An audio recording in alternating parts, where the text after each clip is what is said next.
gostaria de convidar todos a abrirmos a palavra do Senhor no livro do Gênesis. Por gentileza, abra a sua Bíblia no livro de Gênesis. Eu lhe convido a acompanhar a leitura que passo a fazer no capítulo de número 12 do livro de Gênesis. Gênesis 12.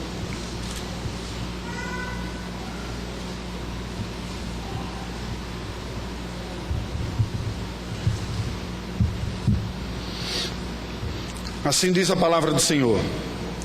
Ora, disse o Senhor a Abrão: sai da tua terra, da tua parentela e da casa de teu pai, e vai para a terra que te mostrarei. De ti farei uma grande nação, e te abençoarei, e te engrandecerei o nome. Sê tu uma bênção. Abençoarei os que te abençoarem, e amaldiçoarei os que te amaldiçoarem. Em ti serão benditas todas as famílias da terra. Partiu, pois, a Abrão como lhe ordenara o Senhor, e Ló foi com ele. Tinha Abrão 75 anos quando saiu de Harã. Levou Abrão consigo a Sarai, sua mulher, e a Ló, filho de seu irmão, e todos os bens que haviam adquirido, e as pessoas que lhe acresceram em Harã. Partiram para a terra de Canaã e lá chegaram. Atravessou Abrão a terra até Siquém, até o carvalho de Moré. Nesse tempo os cananeus habitavam essa terra. Apareceu o Senhor a Abrão e lhe disse: darei à tua descendência esta terra. Ali edificou Abrão um altar ao Senhor que lhe aparecera. Passando dali para o monte ao oriente de Betel, armou uma tenda, ficando Betel ao ocidente e Ai ao oriente. Ali edificou um altar ao Senhor e invocou o nome do Senhor. Depois seguiu Abrão dali, indo sempre para o Neguebe. Havia fome naquela terra. Desceu, pois, Abrão ao Egito para aí ficar, porquanto era grande a fome na terra. Quando se aproximava do Egito, quase ao entrar, disse a Sarai, sua mulher: ora, bem sei que és mulher de formosa aparência. Os egípcios, quando te virem, vão dizer: é mulher dele, e me matarão, deixando-te com vida. Dize, pois, que és minha irmã, para que me considerem por amor de ti, e por tua causa me conservem a vida. Tendo Abrão entrado no Egito, viram os egípcios que a mulher era sobremaneira formosa. Viram-na os príncipes de Faraó e gabaram-na junto dele. E a mulher foi levada para a casa de Faraó. Este, por causa dela, tratou bem a Abraão, o qual veio a ter ovelhas, bois, jumentos, escravos e escravas, jumentas e camelos. Porém o Senhor puniu Faraó e a sua casa com grandes pragas por causa de Sarai, mulher de Abrão. Chamou, pois, Faraó a Abrão e lhe disse: que é isso que fizeste? Porque não me disseste que era ela tua mulher, e disseste ser tua irmã? Por isso a tomei para ser minha mulher.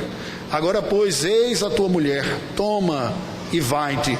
E Faraó deu ordens aos seus homens a respeito dele, e acompanharam-no, a ele e sua mulher e tudo o que possuía.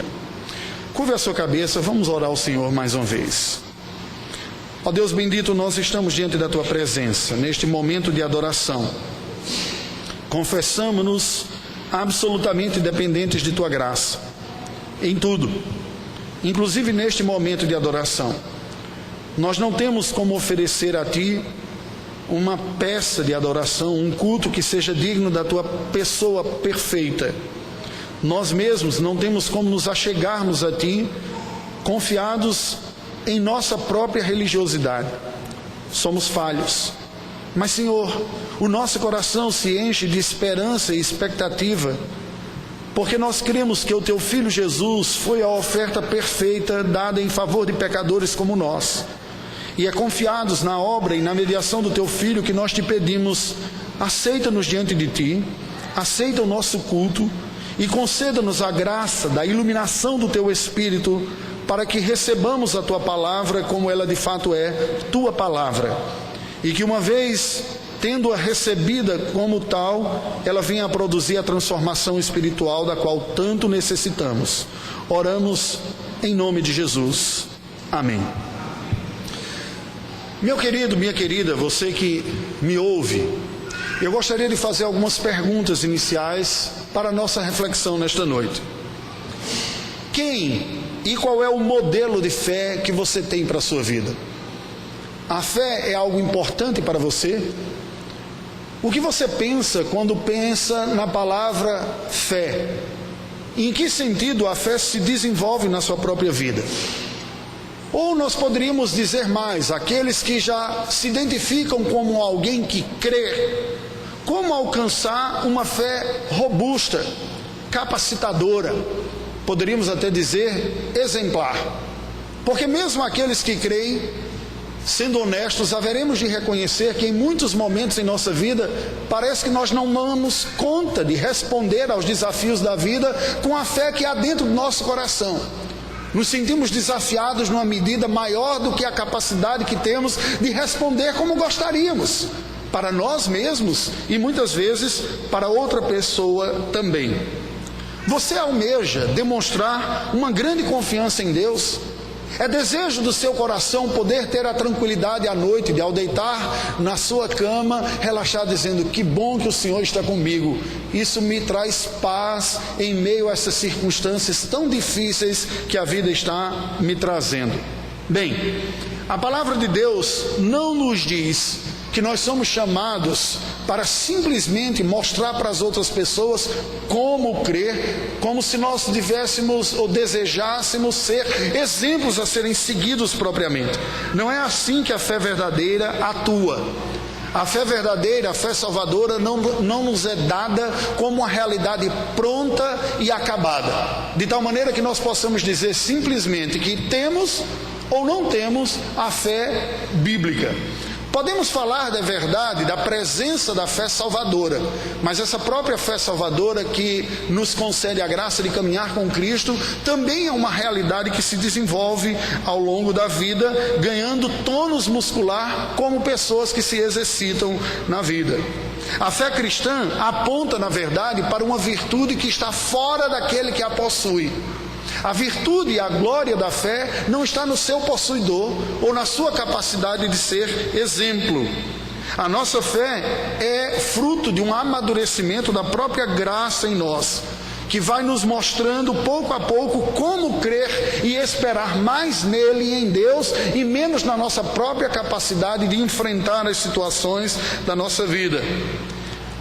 Esta noite nós vamos acompanhar o início da vida de fé de um homem que a iniciou aos 75 anos de vida, olhando e seguindo os passos de Abraão, aquele que é considerado como nosso pai na fé, no seu êxodo, ao deixar a sua terra original, sua terra natal, a Mesopotâmia, hoje é a região do Iraque, se dirigindo ao lugar que Deus ainda lhe mostraria, na terra hoje de Israel, chamada terra de Canaã.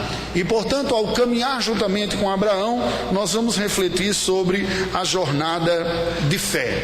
Vamos entender um pouco esse contexto que a palavra de Deus nos apresenta aqui.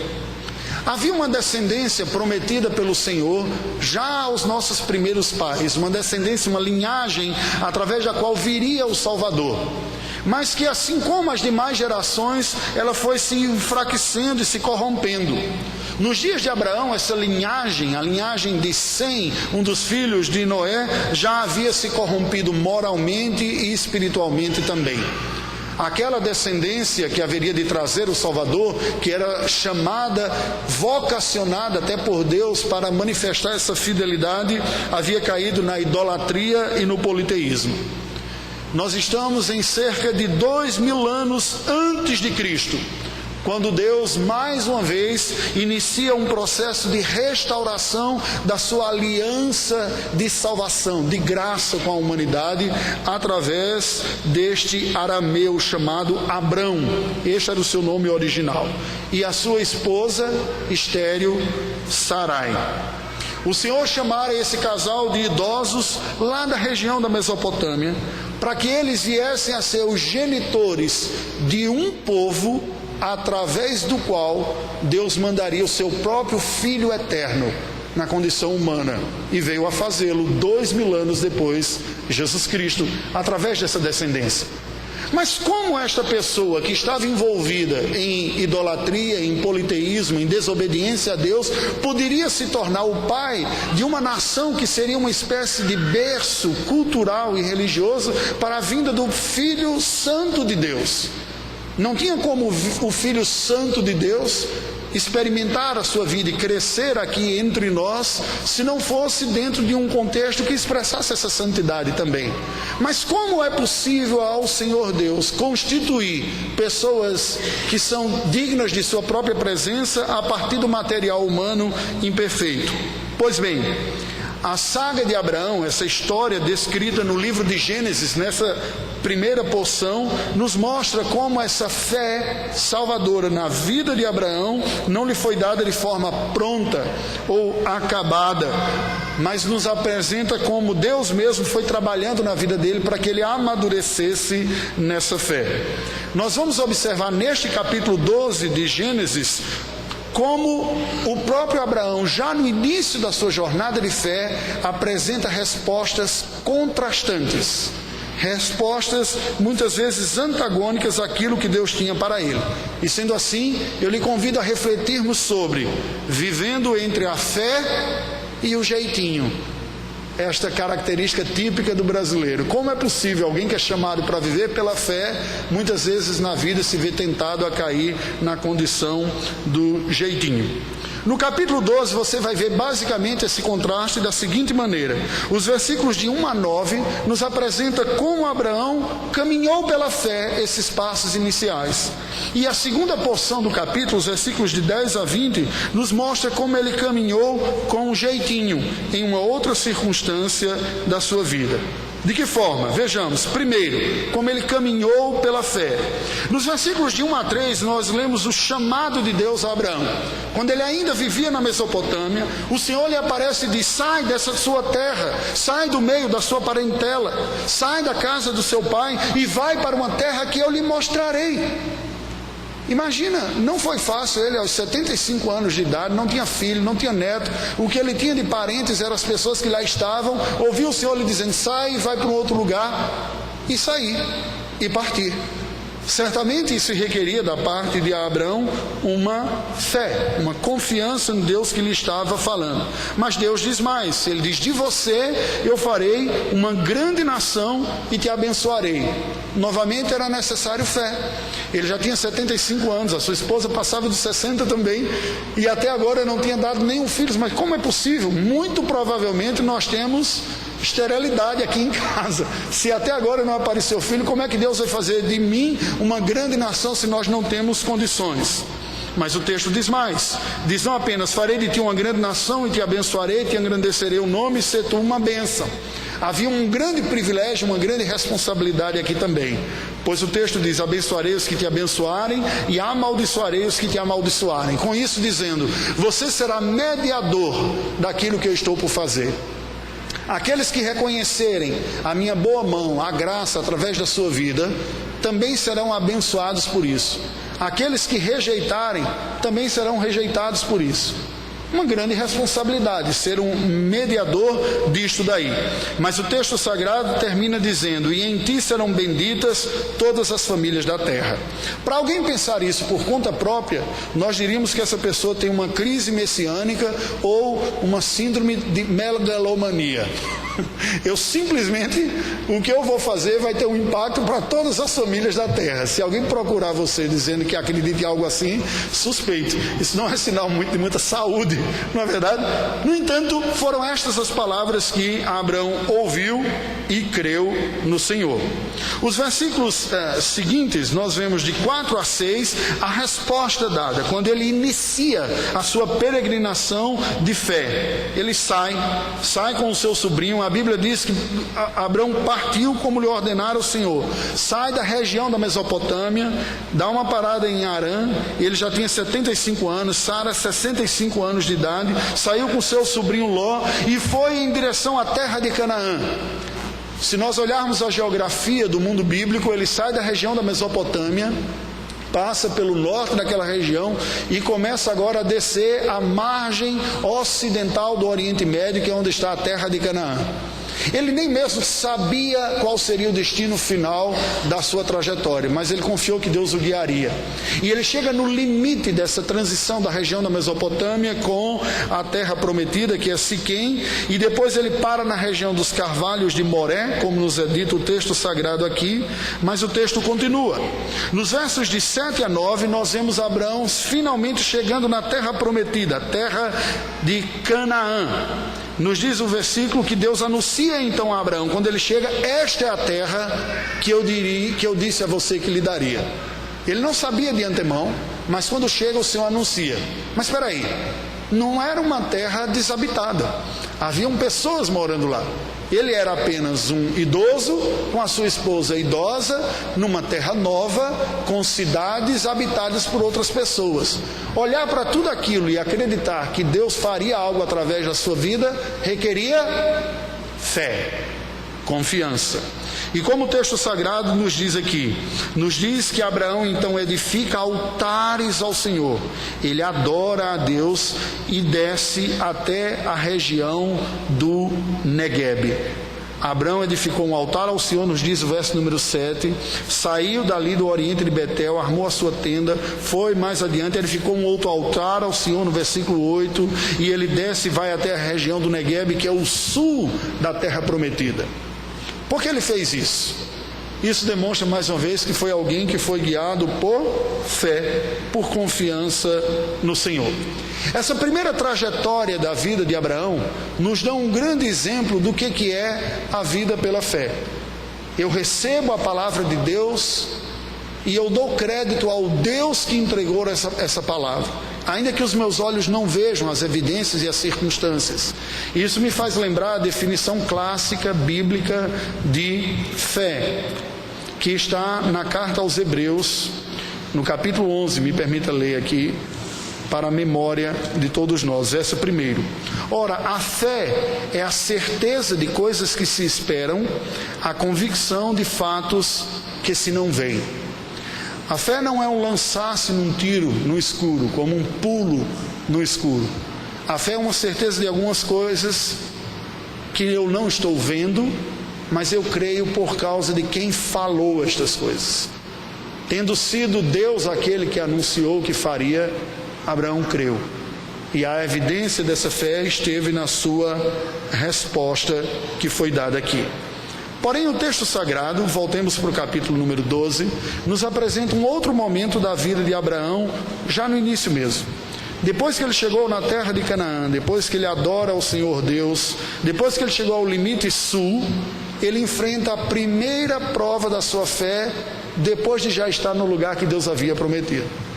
Porque a primeira, propriamente dita, foi a sua própria saída, não é verdade? Deixar a sua região e ir embora. Mas uma vez que ele chega na terra prometida, olhar tudo aquilo, permanecer dizendo, Deus está comigo, vai cumprir, exigia fé.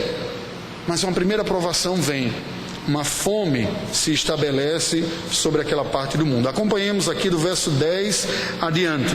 Aqui a gente vê uma outra resposta de Abraão, a resposta do jeitinho. Do verso 10 ao verso número 13, nós vemos Abraão desenvolvendo uma estratégia para viver lá no Egito. O verso número 10 nos diz que devido à fome que houve em Canaã, Abraão e Sara descem ao Egito. Diz, a coisa está apertada aqui, está faltando comida, vamos descer, vamos até o Egito, que tem abundância de alimentos lá. Lembra que esta ocasião, algo semelhante vai ocorrer depois no seu bisneto, nos dias de José. Uma grande fome veio também sobre a terra e os seus bisnetos também vão ao Egito colher ou pegar alimentos. Com Abraão ocorreu a mesma coisa. No verso número 11 a 13, nós vemos que Abraão então combina com Sara uma estratégia. Diz, olha, você é uma moça muito bonita, eu fui muito abençoado por Deus por ter casado com você, por você ter aceitado ser a minha esposa, né? Só que nós estamos indo para uma terra diferente que eu vou correr risco lá. As pessoas vão ver que a gente não tem ninguém, eu sou idoso, você é boa, formosa, e vão querer ficar com você e eu corro risco de morrer. Então vamos desenvolver uma história aqui. Quando chegar lá, você diz que você é minha irmã. Embora isso fosse parcialmente verdade, porque ela era meia irmã dele, Mas é a velha característica da meia-verdade, que é uma mentira completa, né? Você fala um aspecto para tentar comunicar ao outro uma outra ideia que você tem, como que negando o fato do seu casamento. E assim eu protejo a minha própria vida e nós ficamos em paz. O texto sagrado nos diz que eles assim combinaram, e nos versos de 14 a 16, nós vemos que foi precisamente isso que aconteceu. Quando eles entraram no Egito, os egípcios viram que Sarai era uma mulher formosa. E viram os príncipes e se gabaram, disseram: olha, chegou uma mulher muito bonita aqui no Egito, e diz: vamos levar até o faraó. O texto nos diz no verso número 16, que por causa dela, faraó veio a tratar bem a Abrão, que veio a ter ovelhas, bois, jumentos, escravos e escravas, jumentas e camelos. Aí aqui nós temos uma polêmica grande no texto. Algumas pessoas vêm a acreditar e concluir que o que ocorreu aqui foi um verdadeiro ato de cafetinagem. Abraão se utilizou da beleza da sua mulher para acabar lucrando em cima dela. Não que tenha sido essa a intenção, mas na sua missão ele disse: essa é uma mulher que é apenas a minha irmã, e ele deixa a mulher ser levada para o harém do faraó. E que isso teria se consumado, e a prova é que não foram poucos os presentes que ele recebeu. Isso causa uma dor muito grande das pessoas, né, religiosas, que diz: chegou a esse ponto, né, o que ocorreu com os patriarcas, mas Deus não impediu, como ocorreu posteriormente com Abimeleque, uma situação bem semelhante. Nós não temos como saber pelo texto sagrado se realmente o faraó chegou a possuir Sarai ou não. Não temos como saber. O que fica muito claro é uma passividade da parte de Abraão, querendo cuidar da sua própria vida, sujeitar a sua própria esposa a ser violada por uma outra pessoa, pensando no seu próprio bem, numa clara e explícita inversão do papel bíblico para o homem. Biblicamente, o homem deve proteger a sua mulher e, se necessário, com a sua própria vida, como Cristo fez. Paulo explica isso, dizendo: maridos, amem as vossas esposas como Cristo amou a igreja, ao ponto de dar a sua própria vida por ela. O que Abraão fez? Submeteu a sua esposa a um risco de abuso, pensando em proteger a própria vida. A inversão do que o texto sagrado nos diz aqui. Nos versos de 14 a 16, a Bíblia diz que, devido à beleza de Sara, ela é levada ao harém de Faraó, e Abraão é recompensado, como nós vimos aqui. Mas nos versos 17 a 20 nos diz que Deus puniu Faraó por tomar Sara por mulher, e o Egito também. E ao perceber isso, o próprio Faraó vem falar com Abraão depois e diz: por que você fez isso? Por que você não me falou que ela era a sua mulher? Eu não a teria pego para mim. Por que você disse que ela era sua irmã? Verso número 19. Porque eu não sabia que ela era casada, eu a tomei como uma das minhas mulheres. Agora, pois, está aqui a sua mulher. Deus acabou nos castigando todo por causa deste ato infame de eu tomar uma mulher que não é minha, que já era casada. Toma, vai embora daqui. E fez até mais. Houve uma escolta. No verso número 20 diz que Faraó deu ordens aos seus homens a respeito dele, de Abraão, que o acompanharam, ele, a sua mulher e tudo o que possuía. Que contraste, não é, meus queridos? Aquele homem que tem um ato de confiança e de fé em Deus, e que sai da terra prometida confiando no Senhor, sai da terra sua e vai em direção a uma terra que ele nem sabia qual era, crendo em Deus, adora ao Senhor.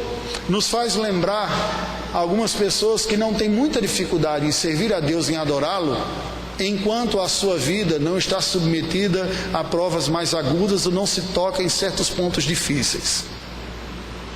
Me parece aqui muito com o próprio argumento de Satanás diante de Deus, quando Deus diz: você viu o meu servo Jó? Como ele é um homem íntegro e reto. E Satanás diz: mas também o Senhor o cercou com tantas bênçãos. Quase como estivesse dizendo: assim até eu ia te servir. O que não é verdade, porque ele teve em condições perfeitas e se rebelou. Mas o segundo momento nos apresenta um Abraão fragilizado na sua fé. Alguém que está pensando primeiro em si do que na sua própria esposa, do que no próximo e na honra de Deus. O que nós podemos ver disso aqui? Esse texto de Gênesis 12 nos mostra o seguinte: Deus apareceu a Abraão, lhe deu ordens de peregrinação, lhe anunciou um projeto de redenção, de salvação miraculoso, pois faria deles uma nação. Eles já eram idosos e estéreis, não tinham condições, a sua esposa não tinha condições de ter filhos, e através deles Deus anunciou que traria uma salvação para o mundo todo. Abraão e Sara creem em Deus e obedecem ao Senhor e fazem essa peregrinação, saindo da sua terra prometida, da sua terra natal, até a terra de Canaã, a terra prometida, e adoram ao Senhor Deus lá. Mas quando lá são visitados pela seca, eles desenvolveram uma perigosa e desonrosa estratégia de sobrevivência, que resultou num retorno deles humilhados e, entre aspas, deportados à terra prometida. Vocês são forasteiros indevidos, indesejados nesse país, são deportados igual a alguns imigrantes que tentam entrar ilegalmente no outro país, e uma comitiva é escoltada e diz: volta para a terra de vocês não trabalham aqui. Se nós olhássemos do ponto de vista natural, nós dizíamos: mas que reação, que realidade tão desonrosa. E de fato foi. O que nós podemos aprender disso? A mensagem original desse texto diz o seguinte: viver pela fé requer uma prática diária de confiança no Deus da aliança, o Deus de pacto conosco, em luta contra os ídolos do nosso coração como crentes. Mesmo pessoas que creem em Deus serão tentadas ao longo da sua vida a depositar a sua confiança, a ter um temor na sua vida, ou a amarem e sentirem prazer em alguma coisa mais do que Deus. E são nessas próprias circunstâncias da vida que estes ídolos que estão dentro do coração vêm à tona. Nós devemos crer e confiar no Senhor e nos caminhos da providência do Senhor para a nossa vida. O Senhor é aquele que nos salva, é aquele que nos preserva e é aquele que executa o seu plano na nossa vida. Nós temos que resistir às tentações e resistir a cair em soluções pecaminosas para as coisas que nos ameaçam na vida. Deus é o nosso Salvador.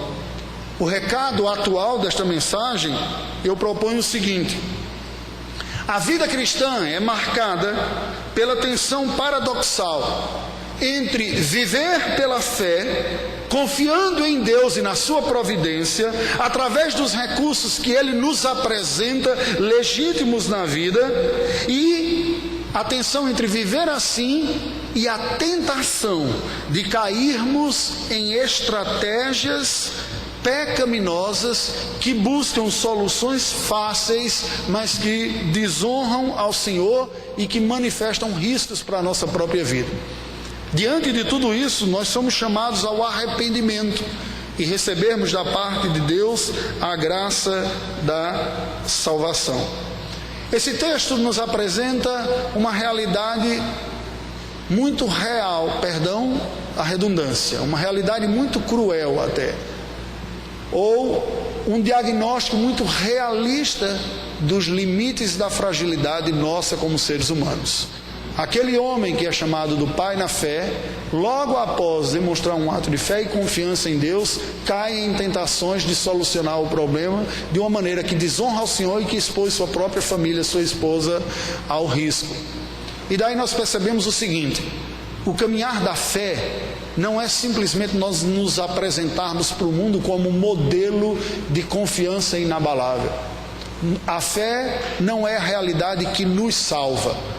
A fé é um instrumento pelo qual nós recebemos a salvação que vem de Deus pelo Salvador Jesus Cristo. Esse texto sagrado nos mostra que Deus, ao preparar o mundo para a vinda do Salvador, usou pecadores como eu e você. Gente que é capaz de, por um momento, confiar no Senhor e, em um outro momento, cair em desobediência ao Senhor. E com isso, o texto sagrado está nos mostrando claramente que nós não somos salvos propriamente pela nossa capacidade de crer ou de responder. Somos salvos pelo Salvador. Me permite usar uma pequena ilustração disso. Um dos sonhos antigos que eu tinha era de experimentar uma realidade missionária. E foi lá na Albânia, no meio de tantas lutas e dificuldades que nós enfrentamos, que eu encontrei consolo em uma verdade muito simples. O mundo tem apenas um Salvador, Jesus Cristo. E Ele é Salvador meu e dos outros que eu gostaria de ver a salvação sendo experimentada também.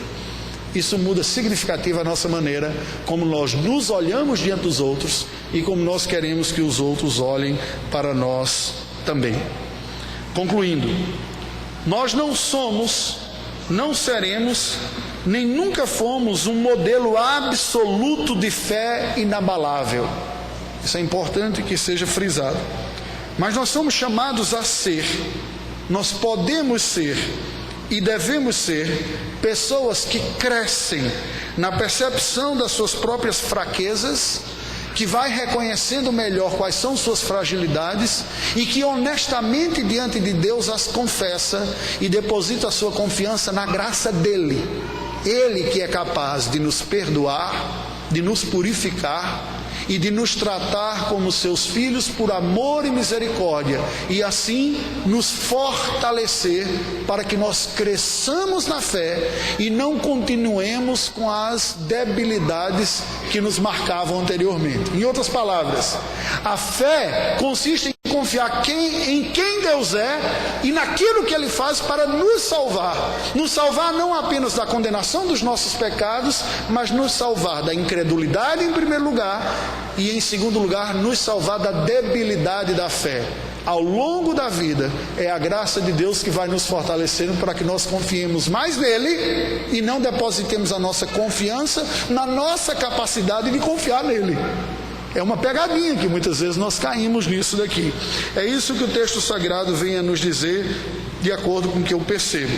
Reconheçamos a nossa luta diária e encontremos, é a chamada do Evangelho, satisfação e confiança plena em Deus, no seu poder e na sua graça que Ele manifesta a nós em Cristo Jesus. Me permita fazer ou sugerir algumas perguntas e aplicações finais para você. Primeiro, quais são os temores e as confianças que dominam o seu coração? Abraão, que confiou em Deus ao ponto de deixar a sua terra natal e se dirigir para um lugar que ele nem sabia, teve a sua fé provada quando veio a fome. Quando veio aquela situação, ele se viu tentado a dizer, e agora? Vamos ter que bolar uma maneira de resolver o problema. E quando ele viu riscos de morte, ele desenvolve uma estratégia pecaminosa. O ídolo é tudo aquilo que me leva a pecar para conseguir algo. E aqui o texto sagrado nos aponta algo que é verdadeiro sobre a vida de Abraão. Havia um grande temor no coração do patriarca da fé sobre risco de morte. E quando ele estava diante de situações assim, não uma, mas mais de uma vez, ele reagiu com respostas pecaminosas. Por quê? Porque o temor do sofrimento e da morte era maior do que o temor a Deus no seu coração. Em que você confia? Você confia na sua inteligência? Você confia na sua profissão? Você confia no seu plano de saúde? Você confia nos exercícios que você faz? Em que você confia? Todas estas coisas são bons recursos da graça de Deus e nenhuma delas deve ser desconsideradas. Mas a Bíblia diz que a nossa confiança deve estar no Senhor e não nos recursos que o Senhor nos deu. É Ele mesmo. O resultado de não termos a nossa confiança depositada no Senhor é que nós acabaremos pecando na vida, buscando alguma outra coisa para afastar o que nos causa o maior temor, que não o próprio Deus, como ocorreu com Abraão.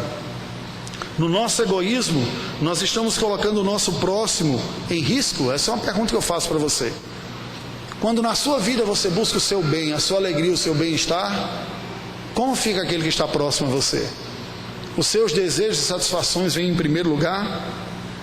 Nós temos oportunidades de aprender e de ensinar a dependência divina até mesmo em nossas fraquezas. Quando situações vêm sobre nós que nos abatem e nos causam medo, sejamos honestos conosco, com os nossos familiares, com os que estão próximos. Estou com medo. Ajude-me, ore por mim. confesse a Deus, diz: Senhor, eu não gostaria de ficar vivendo a vida debaixo desse temor aqui. O Senhor está comigo, me ajude a me fortalecer nisso.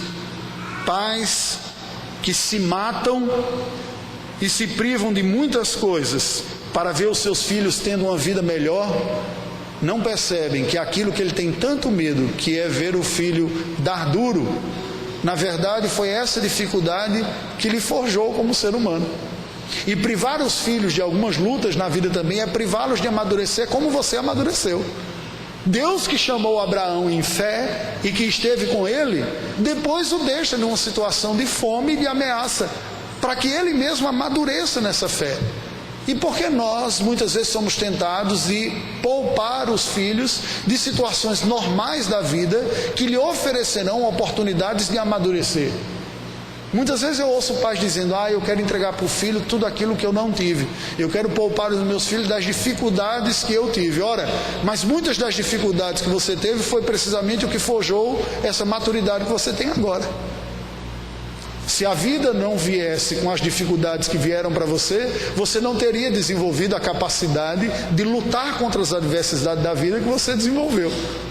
Então até as nossas fragilidades estão debaixo da providência divina, para que nós reconheçamos nossa fraqueza e busquemos a força no Senhor. Confessar os ídolos de nossa vida, aquilo que nós confiamos mais do que em Deus, que amamos mais do que o Senhor, que tememos mais do que o Senhor, são o caminho de Deus para a renovação espiritual da nossa vida. Não é negar, mas é admitir diante do Senhor: onde está a sua fraqueza? Aí eu lhe pergunto, diante de Deus, você agora pensando, qual é o ponto de dificuldade que você tem de confiar em Deus? Qual é? Sabe o que Deus quer de você? Que você seja honesto e chegue diante dele e não apresente desculpas, seja qual for a dificuldade. Ela pode ser uma revolta dentro do coração, um sentimento de dor profunda, de perda que você experimentou e que você acha profundamente injusto, e diz: não é justo que isso ocorra. Senhor, eu não sigo a Ti porque eu acho que o Senhor me abandonou, ou que o Senhor não esteve presente na minha vida, que o Senhor não é bom por ter permitido isso para comigo, porque se o Senhor fosse, o Senhor não teria deixado isso. Seja honesto, diga para Deus. A sua dificuldade pode ser intelectual, e você diz: eu não consigo conceber a ideia de uma divindade no meio dessa vida que a gente vive aqui. Seja honesto e diga, admita e peça socorro àquele que é gracioso e que perdoa. Nós devemos, meus queridos, e eu termino com essa aplicação, pregar ao nosso próprio coração a confiança em Deus e a necessidade de sua graça para não cairmos nas tentações e nas seduções ilegítimas que a vida nos oferece. Eu preciso dizer para o meu próprio coração quem Deus é, diariamente. Você também é convidado para isso.